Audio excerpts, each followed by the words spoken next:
ತುಮಕೂರು ಜಿಲ್ಲೆ ಕುಣಿಗಲ್ನ ಡಿವೈಎಸ್ಪಿ ಅವರು ಓಂ ಪ್ರಕಾಶ್ ಅಂತ ತಮ್ಮ ಯೂನಿಫಾರ್ಮ್ ನಲ್ಲಿ ಖಾಸಗಿ ಶಾಲೆಯನ್ನ ಪ್ರಮೋಟ್ ಮಾಡಿದ್ದಾರೆ ಅಂತ ಹೇಳಿ ಬಹುದೊಡ್ಡ ಚರ್ಚೆ ಸಾಮಾಜಿಕ ಜಾಲತಾಣ ಸೇರಿದಂತೆ ಕುಣಿಗಲ್ನ ಜನ ಮಾಡ್ತಾ ಇರ್ತಕ್ಕಂಥದ್ದು. ಸಾಮಾಜಿಕ ಜಾಲತಾಣಗಳಲ್ಲಿ ಇದು ತಪ್ಪು ಯೂನಿಫಾರ್ಮ್ ಹಾಕೊಂಡು ಈ ರೀತಿ ಮಾಡಿದ್ದು ತಪ್ಪು, ಒಂದು ಕಡೆ ಯೂನಿಫಾರ್ಮ್ ಹಾಕೊಂಡು ಖಾಸಗಿ ಶಾಲೆಯನ್ನು ಪ್ರಮೋಟ್ ಮಾಡಿದ ತಪ್ಪು, ಅಷ್ಟೇ ಅಲ್ಲ ಸರ್ಕಾರಿ ಅಧಿಕಾರಿಗಳು ಖಾಸಗಿ ಸಂಸ್ಥೆಗಳನ್ನ ಪ್ರಮೋಟ್ ಮಾಡಿದ್ದು ಮತ್ತೊಂದು ದೊಡ್ಡ ತಪ್ಪು, ಸರ್ಕಾರಿ ಸಂಸ್ಥೆಗಳನ್ನ ಪ್ರಮೋಟ್ ಮಾಡಬೇಕು ಅನ್ನೋ ಒಂದು ದೊಡ್ಡ ಮಾತುಕತೆಗಳನ್ನ ತುಮಕೂರು ಜಿಲ್ಲೆಯಾದ್ಯಂತ ಹಾಗೂ ರಾಜ್ಯಾದ್ಯಂತ ಜನಗಳು ಕೂಡ ಮಾತಾಡ್ತಾ ಇರ್ತಕ್ಕಂಥದ್ದು. ನೋಡೋಣ. ಏನು ಓಂಕಾರಪ್ಪ ಅವರು ರಿಟೇಕ್ ಓಂ ಪ್ರಕಾಶ್ ಅವರು ಕಳೆದ 2 ವರ್ಷಗಳ ಹಿಂದೆ ಕುಣಿಗಲ್ಗೆ ಬರ್ತಾರೆ. ಕುಣಿಗಲ್ನಲ್ಲಿ ಡಿವೈಎಸ್ಪಿ ಆಗಿ ಪೋಸ್ಟಿಂಗ್ ತಗೊಂತಾರೆ. ಪೋಸ್ಟಿಂಗ್ ತಗೊಂಡಾಗ ಅವ್ರಿಗೆ ಮಗಳಿರ್ತಾರೆ. ಆ ಮಗಳನ್ನ ಯಾವ ಶಾಲೆಗೆ ಸೇರಿಸಬೇಕು ಅಂತ ಹುಡುಕ್ತಾ ಇರ್ತಕ್ಕಂಥ ಸಂದರ್ಭದಲ್ಲಿ ಬಹು ಸಣ್ಣ ಪಟ್ಟಣ ಕುಣಿಗಲ್ಲು, ಬೆಂಗಳೂರು ಅಂತ ದೊಡ್ಡ ದೊಡ್ಡ ನಗರಗಳಾಗಿದ್ರೆ ದೊಡ್ಡ ದೊಡ್ಡ ಶಾಲೆಗಳು ಸಿಗ್ತಾ ಇತ್ತು, ಬೇರೆ ಬೇರೆ ಆಪ್ಷನ್ ಸಿಗ್ತಾ ಇತ್ತು. ಆದ್ರೆ ಕುಣಿಗಲ್ನಲ್ಲಿ ಯಾವ ಶಾಲೆಗೆ ಸೇರಿಸಬೇಕು ಅಂತ ನೋಡ್ತಾ ಇದ್ದಾಗ ಅವರ ಕಣ್ಣಿಗೆ ಬೀಳದೆ ಸರ್ವೋದಯ ಶಿಕ್ಷಣ ಸಂಸ್ಥೆ ರಿಟೆಕ್, ಅವರ ಕಣ್ಣಿಗೆ ಬೀಳದೆ ಈ ಒಂದು ಖಾಸಗಿ ಶಿಕ್ಷಣ ಸಂಸ್ಥೆ.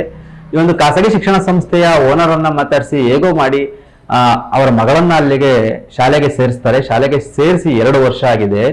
2 ವರ್ಷದ ಬಳಿಕ ಈ ಒಂದು ಹೇಳಿಕೆ ಕೊಟ್ಟಿರ್ತಕ್ಕಂಥ ಬಹುದೊಡ್ಡ ಚರ್ಚೆ ಆಗ್ತಾ ಇರ್ತಕ್ಕಂಥದ್ದು. ಯಾಕೆಂದ್ರೆ ಈಗ ಅಡ್ಮಿಷನ್ ಟೈಮು, ಶಾಲೆಗಳು ತಮ್ಮ ಶಾಲೆಗೆ ದಾಖಲಾತಿ ಜಾಸ್ತಿ ಆಗ್ಬೇಕು ಅಂದ್ರೆ ಯಾವೆಲ್ಲ ಪ್ರಯತ್ನಗಳನ್ನ ಮಾಡ್ಬೋದು, ಯಾವೆಲ್ಲ ಅಡ್ವರ್ಟೈಸ್ಮೆಂಟ್ ಟ್ರಿಕ್ಸ್ ನ ಯೂಸ್ ಮಾಡ್ಬೋದು, ಎಲ್ಲಾ ಟ್ರಿಕ್ಸ್ ಗಳನ್ನ ಕೂಡ ಬಳಸಲಿಕ್ಕೆ ಪ್ರಯತ್ನ ಮಾಡ್ತಾ ಇರ್ತಾರೆ.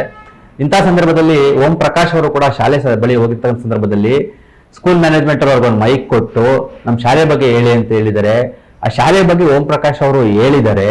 ಇದು ಯಾವ ರೀತಿ ಚರ್ಚೆಗೆ ಗ್ರಾಸ ಆಗ್ತಾ ಇದೆ ಅಂದ್ರೆ, ಒಂದು ಕಡೆ ಡಿವೈಎಸ್ಪಿ ಅವರು ಯೂನಿಫಾರ್ಮ್ ಹಾಕೊಂಡು ಶಾಲೆ ಬಗ್ಗೆ ಮಾತಾಡಿದಾಗ ಆ ಶಾಲೆ ಚೆನ್ನಾಗಿರ್ಬೋದು ಅಂತ ಜನಗಳು ಅಟ್ರಾಕ್ಟ್ ಆಗಿ ಆ ಶಾಲೆಗೆ ತಮ್ಮ ಮಕ್ಕಳನ್ನ ಸೇರಿಸ್ತಾರೆ ಅನ್ನೋದು ಒಂದು ಕಡೆ ಆದ್ರೆ, ಮತ್ತೊಂದು ಕಡೆ ಈ ಡಿವೈಎಸ್ಪಿ ಅವರ ಮಕ್ಕಳೇ ಇಲ್ಲಿ ಓದ್ತಾ ಇದ್ದಾರೆ, ನಾವು ಕೂಡ ನಮ್ಮ ಮಕ್ಕಳನ್ನ ಸೇರಿಸಬಹುದು.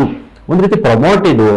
ಯಾವುದೇ ದುಡ್ಡು ಖರ್ಚಿನ ವ್ಯವಸ್ಥೆ ಸಮಸ್ಯೆ ಇಲ್ದಂಗೆ, ಹಣಕಾಸಿನ ವ್ಯವಸ್ಥೆ ಇಲ್ದಂಗೆ ಫ್ರೀ ಆಫ್ ಕಾಸ್ಟ್ ಅಲ್ಲಿ ಪ್ರಮೋಟ್ ಮಾಡ್ತಕ್ಕಂಥ ಕೆಲಸ, ಒಂದು ರೀತಿ ಆ ಶಾಲೆಗೆ ಖಾಸಗಿ ಶಾಲೆಗೆ ಒತ್ತು ನೀಡ್ತಕ್ಕಂಥ ಕೆಲಸ, ಖಾಸಗಿ ಶಾಲೆಗಳನ್ನ ಪ್ರಮೋಟ್ ಮಾಡ್ತಕ್ಕಂಥ ಕೆಲಸ ಆಗಿದೆ ಅಂತ ಹೇಳಿ ಜನರು ಚರ್ಚೆ ಮಾಡ್ತಾ ಇರ್ತಕ್ಕಂಥದ್ದು.